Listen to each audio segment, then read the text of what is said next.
Hi everyone, I'm Gary Tucker and welcome back to Advancing with Watercolor. Tonal studies are something I like to do in preparation for doing a color painting, or sometimes just by themselves, as they tend to reveal a side of the subject that is more direct. This week we're looking at a new subject. We're looking at the golden hour, and we're going to start with a tonal study. I'm going to be creating this image today in our exercise, developing the watercolor from simple washes to more complex washes in the tree and foliage. As usual, there is a PDF below that'll explain this in greater detail. Let's pick up our brushes and head over to the watercolor table.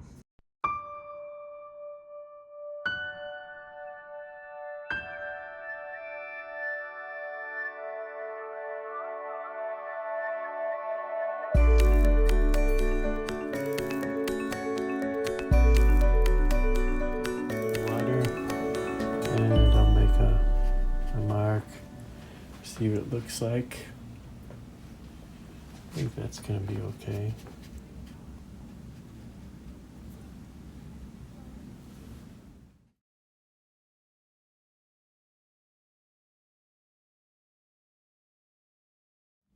Well, here's a piece of scrap paper that I've turned upside down, and contemplating this week's subject of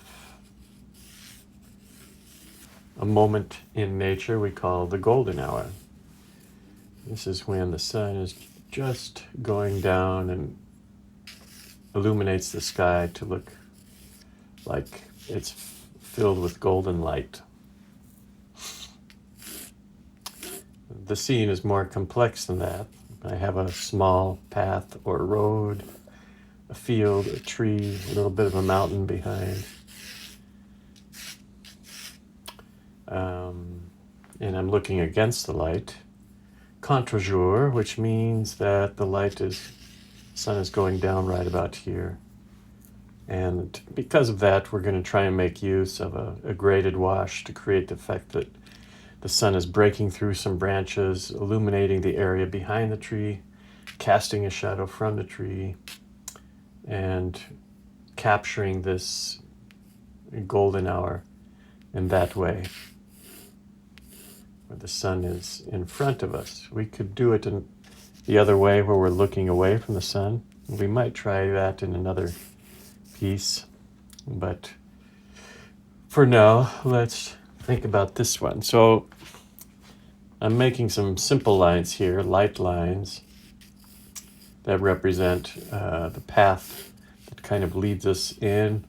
We know that this is a good compositional device to take us towards the painting.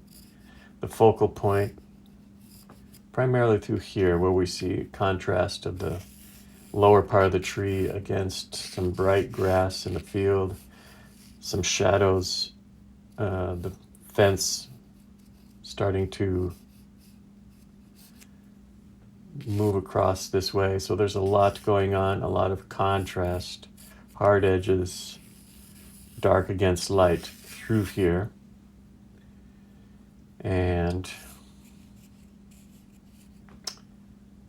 up above, we have some midtones. Like I said, this is a small hill that's coming behind.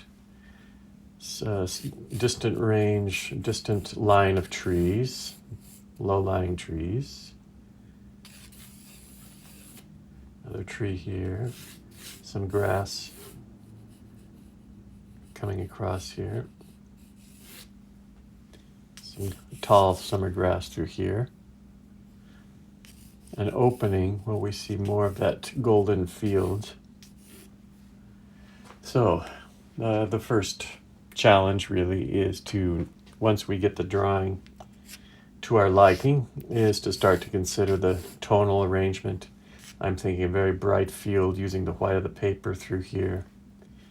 And above that, creating a real graded application from a bright area up here to a really rich soft dark through here. I'm going to use my maximum darkness through the lower part of this tree and some of the branches. As the branches rise and intersect with the sun, I want to try something to sort of express the phenomena of a lens flare, or like the sunlight is so strong that it's dissolving some of the branches, so they're going to be a little weaker up here, fragmented, and darker below. Shadow's going to envelop the whole lower section. We're going to do it all with sepia. Okay, so I'm going to start with a pretty big brush.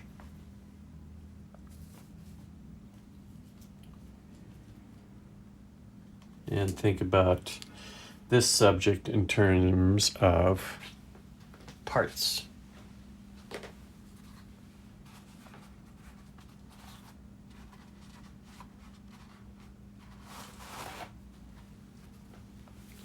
Those parts are going to be, excuse me,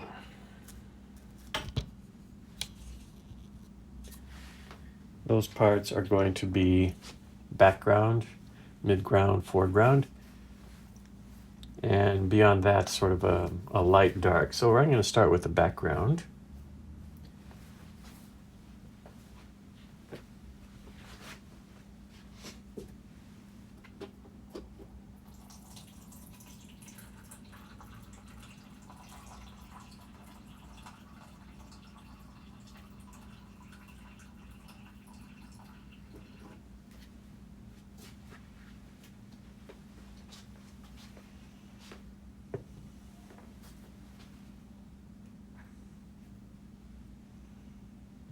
And make the puddle of this sepia right here.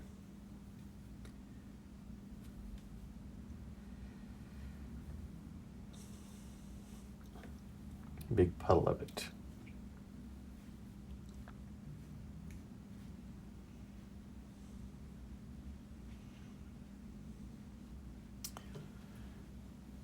Then I'm going to start to build this wash using a big mop brush, covering a pretty big area here. You can bring it right down to that bright field where I'm planning to use white.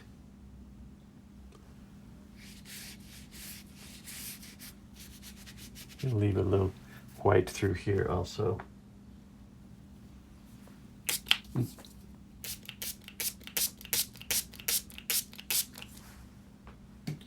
And then while the paper's wet, I'm going to come in and start to build up the tonality in a gradual manner.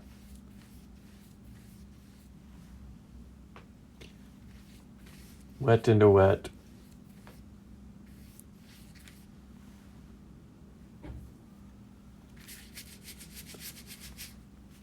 So you notice I'm kind of isolating that area of sun coming through. That remains rather white as well.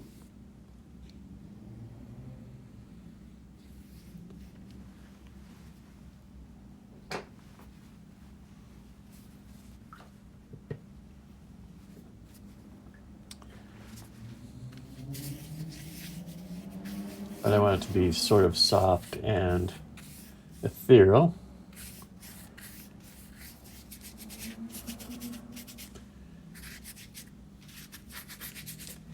So I'm going to manipulate this wash until I'm relatively satisfied.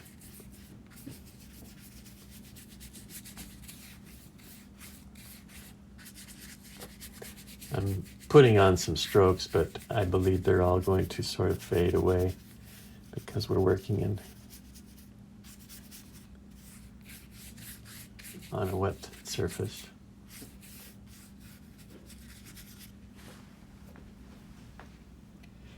Even darker.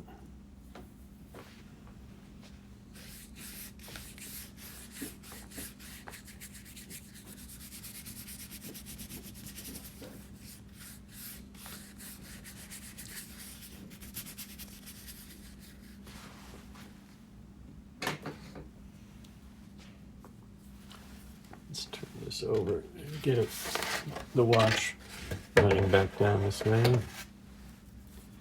Same time, let's provoke the watercolor with a little spray so it moves.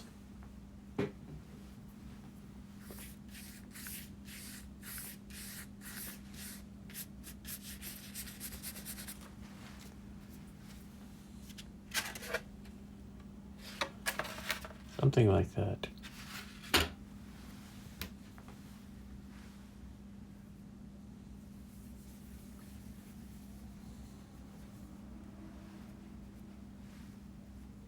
This is actually pretty good.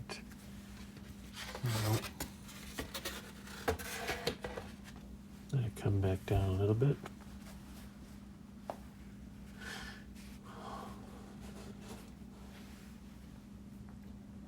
At this moment, there's an opportunity to create a little bit of texture along this bottom edge.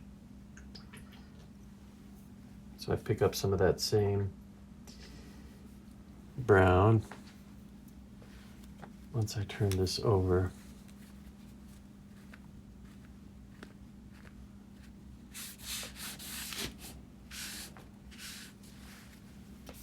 there we go. So it's still pretty wet here. I can create some of that texture of the grass that's a little illuminated just by, bringing some of this down, shaping it a little bit.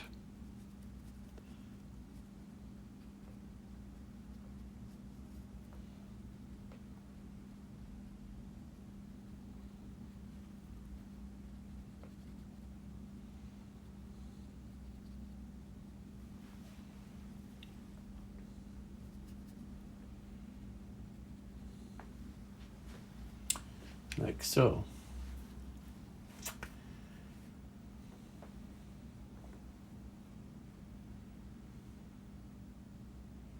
Next, I want to build in the area below the field. That means some of the shadowed grass. I see the fence posts. I don't think I'm going to put those in just yet, but I can start to build the shadow across the road. Actually, I'm just going to paint the grass in the lower section and count on a shadow to come a little later. So just a sort of weak, or not so weak, mid-tone into this grass. Comes down here.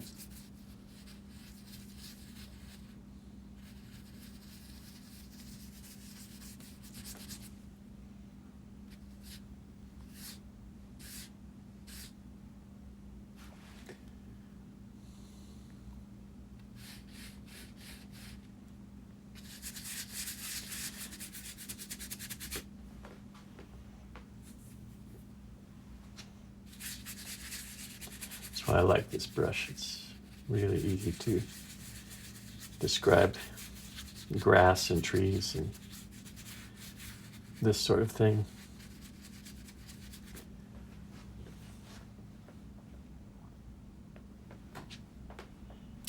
I'm tempted to paint the road. Maybe I will, just a very pale color.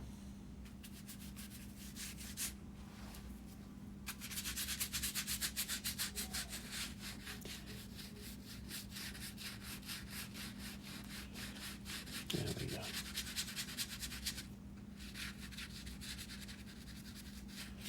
So by doing this, we really isolate the white sunlit field that's moving across the majority of the scene.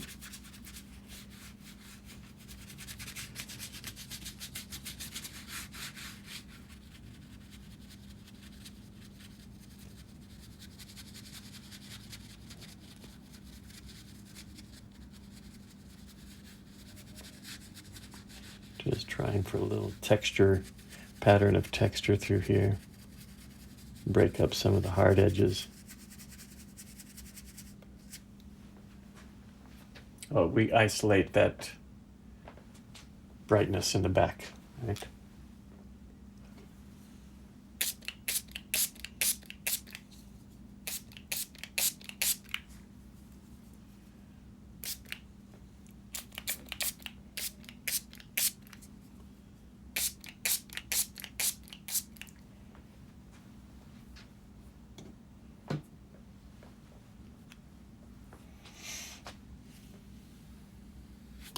And I'm going to put a small mark, very strong, maybe my strongest dark, since I'm going to be using a dark as a way of kind of creating a focal point. I have the beginning of the fence post, the little fence that runs back there, and the beginning of my tree.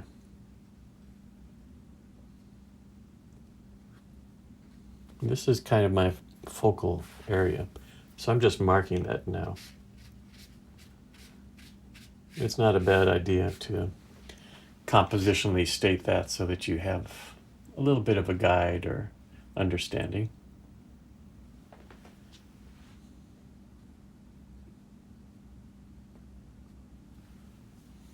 And we'll use that in starting to manipulate the scene. It's a little low. I'm going to restate that, I think.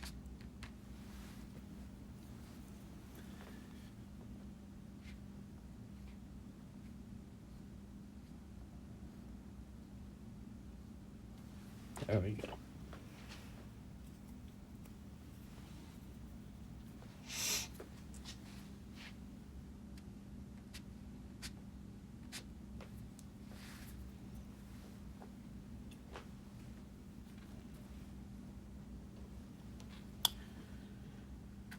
All right, so we're kind of waiting for the upper section to dry, and then we can continue. It's still pretty wet. How about down here? Maybe we put in, no, I want to start with that distant mountain.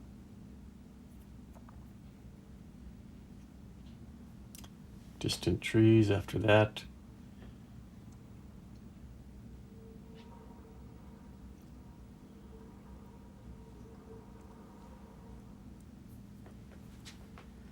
We can try a little texture.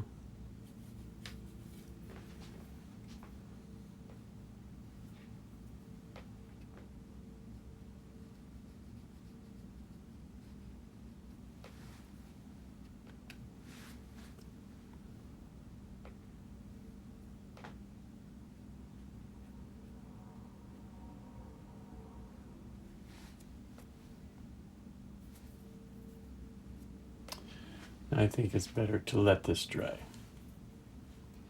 We'll let it dry, and then here we go again. We're going to start with the tree.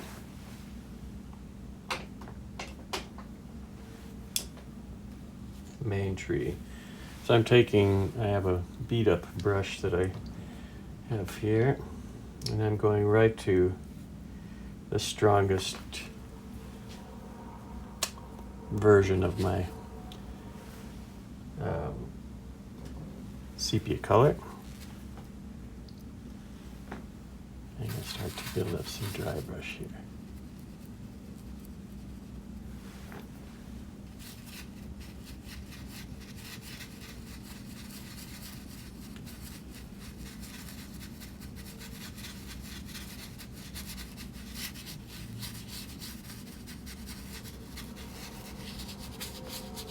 Dry brush gives me control and allows me to control the edge of this shape.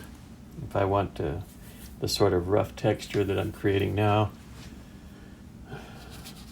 So that's one reason I like to work with the dry brush in this fashion. I can build up my forms very gradually.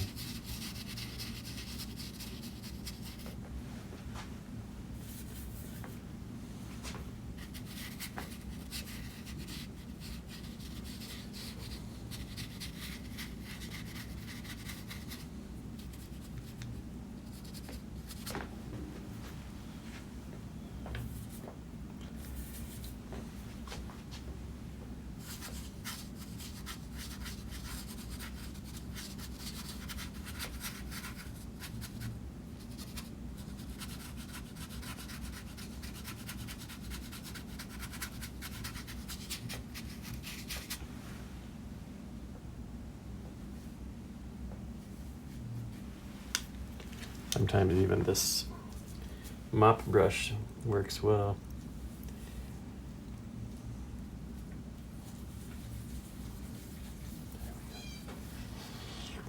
Lots of stuff. And yeah.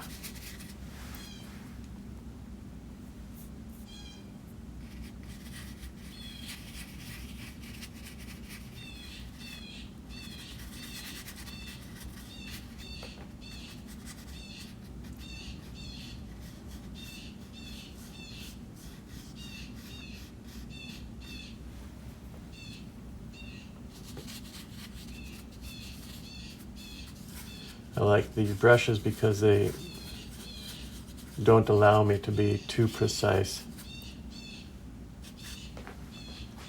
As I go a little higher, I'm going to add a little water. Or I could add a little, lighter color too. Maybe the combination.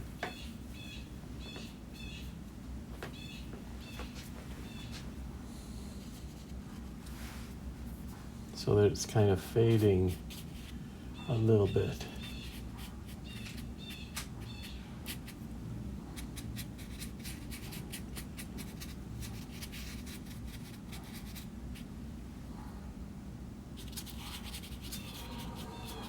As it intersects with that strong sun.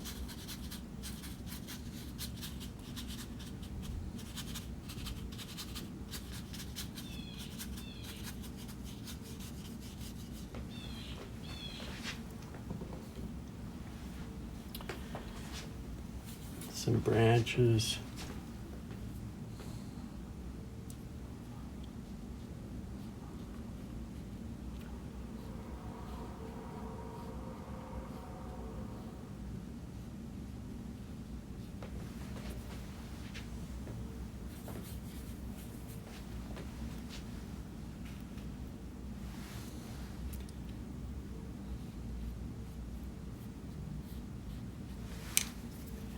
Yeah, I'm going to even break this even more.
Very, very thick, dark, rich.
Okay, something like that. At least good enough at this moment. Well, let's extend this dark outward somewhat.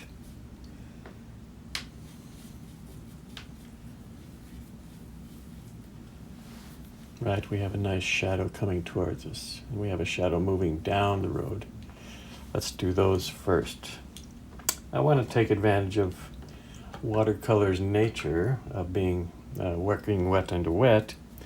So I'm going to start with a little bit of just plain water through here. That. And then I'm going to place a nice dark shadow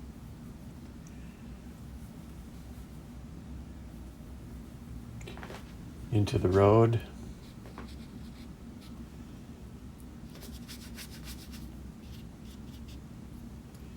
Like this.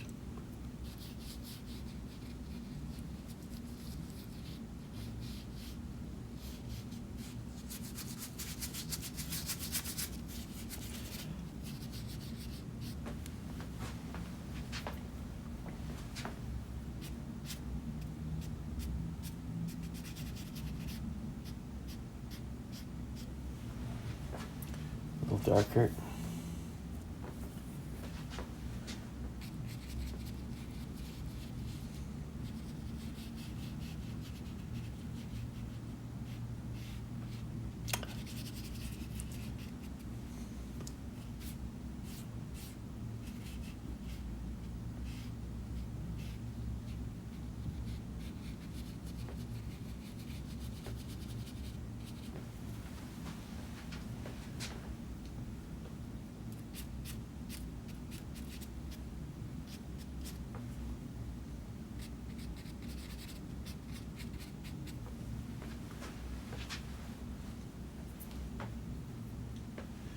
We can carry it now into the adjacent, the edge of the road. I'm just going to put a little water across the top here where I want to keep it rather bright. And then everything else, I'm going to use that same dark mixture, very rough brush, and start to create the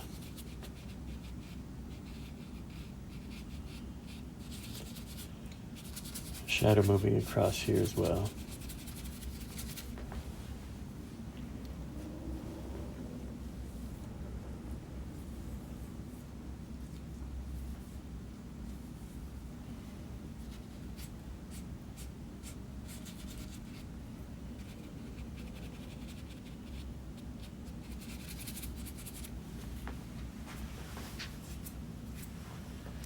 Just like that. Switch to a little smaller brush. Start to create the fencing as well as the shadow component of the distant grass, edge of the road here.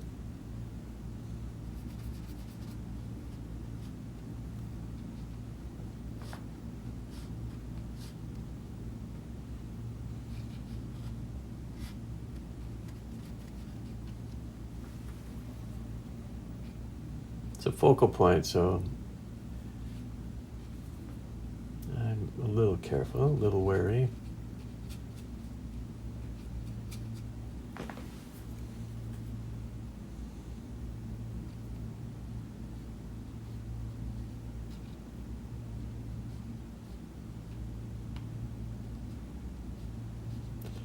Some interesting variation to the fence post.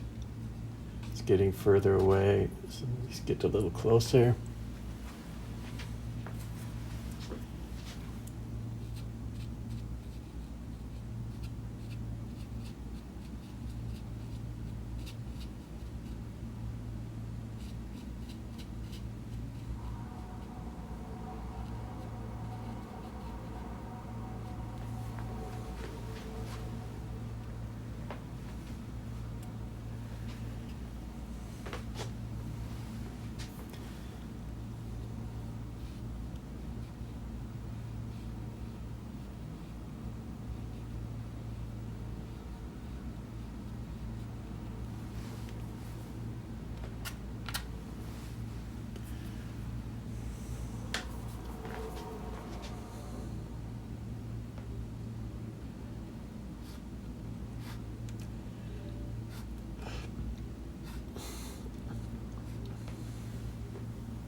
as this dries, it tends to lighten a little bit, so I'm just coming back in on top of it and mostly working in the center of the tree and of the foliage, not too much on the periphery.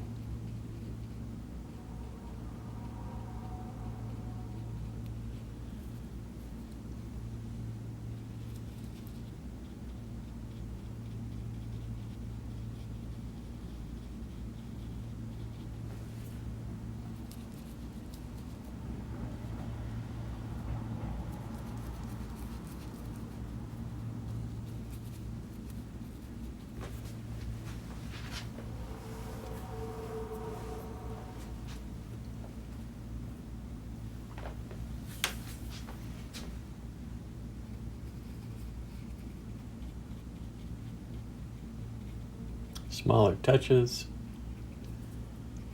but very, well, as thick as I can make it. The paint is really quite thick here.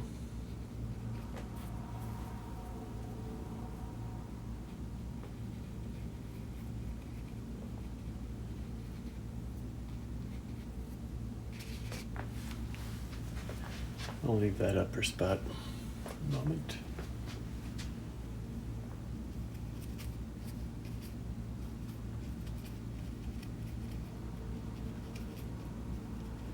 Just around the periphery here and there.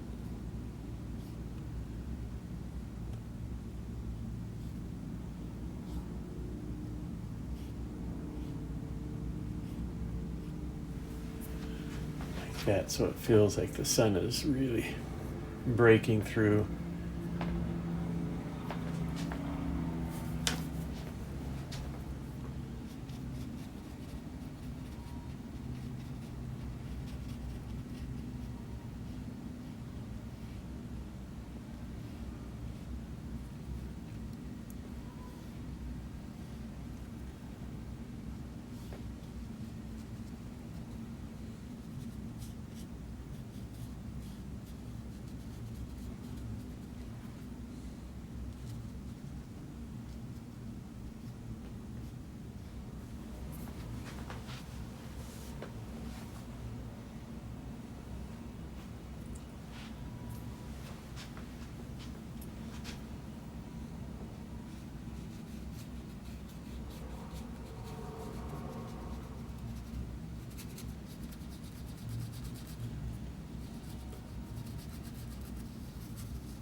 Next is some of the mountain coming behind here, and also the field.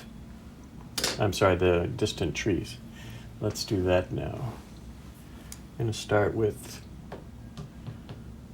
just water.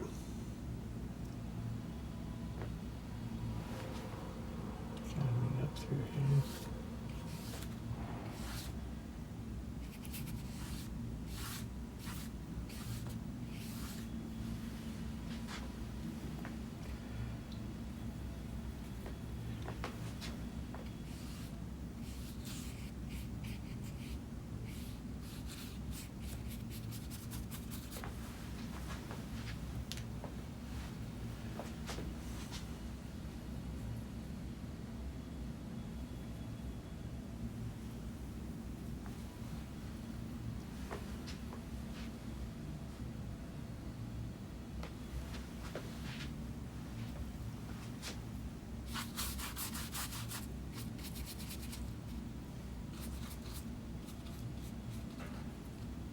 have some tiny trees up on the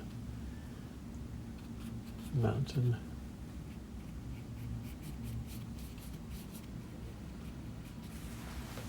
As it comes down, it's going to get the little, well, it's going to stay pretty weak.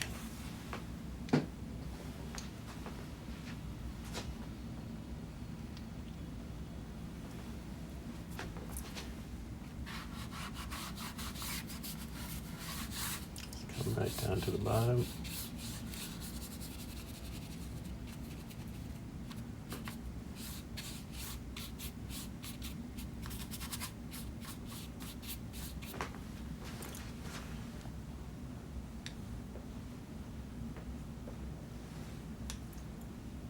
Going to get just a little darker on the right side.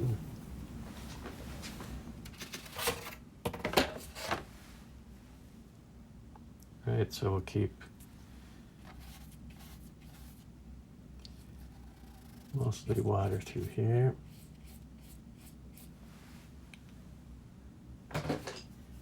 That with the spray bottle.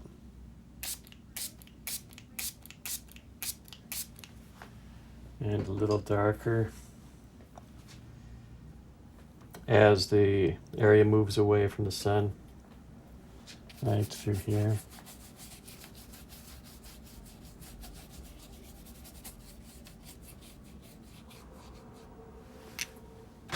You'll see what sort of effect it's creating. Not dramatic, but kind of supportive of what we want to say with the light.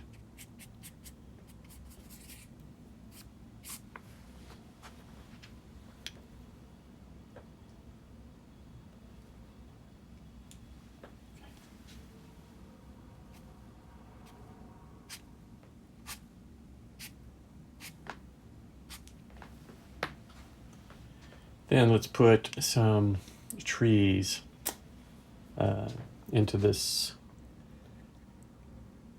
just above the field here.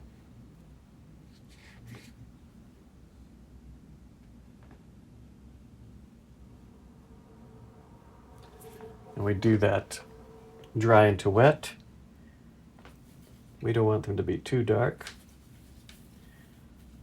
So I'm adding a little water, and I'll make a mark, see what it looks like. I think that's going to be okay.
Something like that.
Let's soften some of this.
Right, let's let things set up a little bit.